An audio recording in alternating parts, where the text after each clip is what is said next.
Good morning student, welcome to online class. Online class में आप सभी बच्चों का स्वागत है। तो देखिए, आगे हम लोग सोशल साइंस के जो चैप्टर जो है chapter number 10, right to information. Right to information जिसको हम लोग कहते हैं सूचना के अधिकार। ठीक है, ये सिक्स चैप्टर, इसका आंसर क्वेश्चन का एक्सप्लेनेशन देख रहे हैं। तो देखिए, अभी सबसे पहला जो है एक्सरसाइज क्वेश्चन जो दिया गया है, right to information act was made on.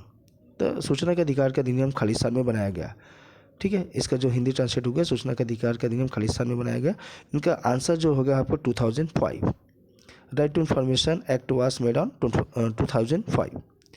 Next, organisation giving wrong information can penalise for. और गलत जानकारी देने वाली कार्यालय को खालिस्तान तक जुर्माना हो सकता है। तो वह आपका 250 टू 25,000 रुपीज़। ठीक है, सीधा डायरेक्ट हम लोग कहते हैं 25,000 rupees monthly wise. Number third है, minimum wages for labour is decided by, यानी कि न्यूनतम मजदूरी खालिस्तान तय करती है, तो आपका गवर्नमेंट सरकार तय करती है। Clear. Next, answer this following question देखिए यहाँ पे, what did the villagers do when the sarpanch did not give the correct information. बोला गया कि सरपंच से जानकारी नहीं मिलने पर मजदूरों ने क्या किया। तो when sarpanch did not given information, the labours took the help of the Habib and Ramu and gave the application of CEO, main officer of जनपद पंचायत। ठीक है, तो यहाँ पे जब सरपंच द्वारा जो है सही सही जानकारी नहीं दिया गया, तो उन स्थिति में जो है हबीब और रामू जो है, इन दोनों ने क्या किया, पंचायती स्तर के जो है बड़े अधिकारी CEO, जिसको चीफ एग्जीक्यूटिव ऑफिसर कहते हैं, हिंदी में कहते हैं मुख्य कार्यपालन अधिकारी, CEO, चीफ एग्जीक्यूटिव ऑफिसर, मुख्य कार्यपालन अधिकारी, उनके पास जाके जो है उन्होंने कंप्लेन किया, ये एप्लीकेशन अगेन दिए। क्वेश्चन नंबर जो सेकंड है, if sarpanch has not agreed then what would have been done. यदि सरपंच समझौता नहीं करता तो क्या किया जा सकता था।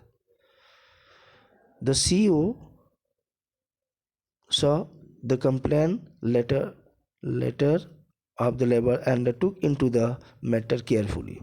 He found the mistake. Sarpanch agreed his fault. If the would have not been agreed, the correct would have the dismissed him and the case of the cheating against him would have been filed and the Sarpanch may be sent to jail.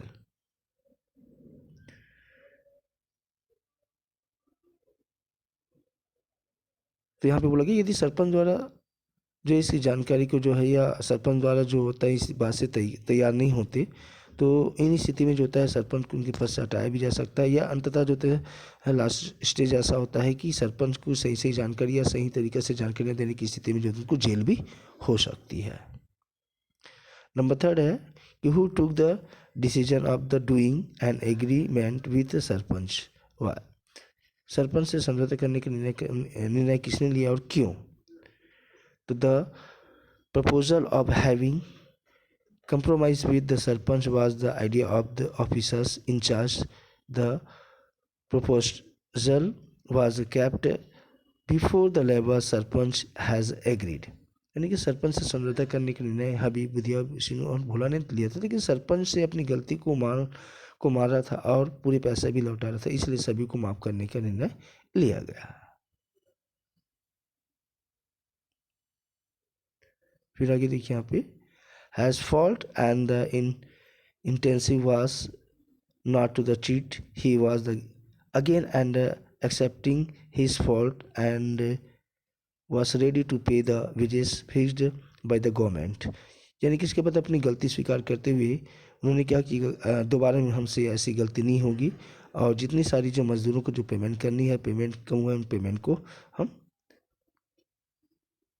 Return करेंगे। all the laborers agreed to have the compromise with the sarpanch because they wanted to teach him lesson. तो इस तरीके से सभी labour जो थे उनकी जो कंप्रोमाइज, उनके समझौता को मान लिए। ठीक है, with sarpanch they wanted to teach him lesson. हमें इस लेसन से क्या शिक्षा मिलती है। तो इसका मतलब यह है कि इस लेसन से हमें यह शिक्षा मिलती है कि हमें कभी भी जो होता है किसी के साथ धोखाधड़ी नहीं करनी चाहिए। नेक्स्ट आपका what is the procedures of the getting information according by 17 to right to information. So procedures of the receiving right to information according to Right to Information Act 2005 to get information from the organization of office, we have to give the written application, and fees of 10 rupees is be submitted by the applicant, and receipt for of the fees paid in the office.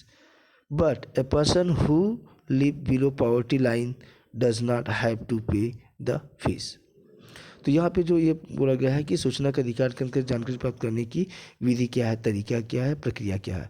So according to the right to information act 2005, सूचना के अधिकार 2005 के अनुसार to get information from the organisation of the office, यहाँ पे जो है जिस संस्था से हमको जानकारी नहीं चाहिए, सूचना चाहिए, उस ऑफिस में जाकर वहाँ पर हम एप्लीकेशन कर सकते हैं. और एप्लीकेशन करने के लिए जो होता है 10 रुपीज़ जो होता है हमको फीस जमा करना पड़ता है. ठीक है. और साथ में जो होता है उनकी रिसिप्ट भी ली जाती है. बट ऐसा है कि गरीबी रेखा से नीचे जीवन यापन करने वाले जो लोग हैं उनको ये फीस देने की आवश्यकता नहीं पड़ती, उनके लिए फ्री है. After 30 days the information asked was given by the related office, और उनको जो है अंतिम जो है 30 दिनों के अंदर जो होता है चाहिए जानकारी जो होती है वो ऑफिस द्वारा उनको देना होता है. If the office give some photo copy of the document then we have to pay by fees. यदि कोई कार्यालय द्वारा जो होता है उनको चाहिए जानकारी के लिए फ़ोटो कॉपी दिया जाता है तो इन स्थिति में जो होता है इस डॉक्यूमेंट के लिए जो होता है आपको जो भी पैसा लगता है वो पैसा आपको पे करना पड़ेगा. And also receipt and also the fees can be the paid with the help of the challan. तो जो है इन फीस को जो होता है आप डायरेक्टली जो होते हैं जमा कर सकते हैं या चालान के माध्यम से जमा किया जा सकता है. After 30 days the information given by the office is not received और the incomplete, doubtful or not correct, then the application can apply to the related firm of organization head, big officer जिसको कहते हैं. 30 दिनों के अंदर जो होते हैं चाहे की जानकारी आपको नहीं मिल पाती या उसकी रिपोर्ट आपको नहीं दिया जा सकता या भ्रामक हो जाती है तो इन स्थिति में जो होते हैं उसके जो हेड ऑफिसर जो होते हैं उनके पास आप एप्लीकेंट कर सकते हैं. If the given information proved to the wrong, then the state information office of the organization can the penalize the related office. यदि दी गई जो जानकारी जो है वो गलत पाई जाती है तो इन स्थिति में जो होता है राज्य सूचना अधिकारी के अंतर्गत जो होता है वो संबंधित जो अधिकारी है उनके अगेंस्ट जो होते हैं पेनाल्टी लग जाती है और 250 पर डे के हिसाब से जो होता है उनको मैक्सिमम मंथली में जो होता है 25,000 रुपीज़ जो होता है उनको चार्ज लग जाता है. At the related office or organization, the penalty money is refund to the applicant. और यह जो पेनाल्टी राशि जो होती है वो जो आप एप्लीकेंट होते हैं अभ्यर्थी जो होते हैं या जो आवेदक होते हैं आवेदक उनको दे दिया जाता है. नेक्स्ट जो क्वेश्चन है कि within how many days after the application in the related right to information act the competent officer should be informed of about within 30 days. ठीक है. within 30 days after the applicant is given the complaint officers should given the information to the applicant. नहीं कि 30 दिनों के अंदर जो होते हैं उनको उस आवेदक को जो होता है या आवेदन के आधार पर उस आवेदक को जो होता है वो जानकारी उनको देनी पड़ती है, सूचना उनको देनी पड़ती है. ठीक है. तो ये रहा आपका आंसर दिस क्वेश्चन और उसका जो होता है फिलअप. अब इसके बाद जो है यहाँ पे कुछ अदर इंपॉर्टेंट क्वेश्चन जो दिया गया है जैसे the wages fixed by the government is called, उसको कहते हैं हम लोग मिनिमम वेजेस, न्यूनतम मजदूरी जिसको कहते हैं.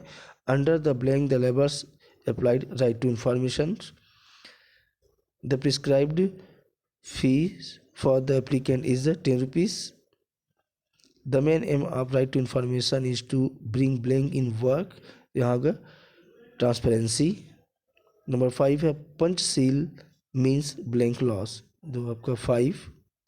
नंबर 6 जो दिया गया है द बिगेस्ट ऑफिसर इन जनपद is called is chief executive officer, जिनको कहते हैं हम लोग CEO.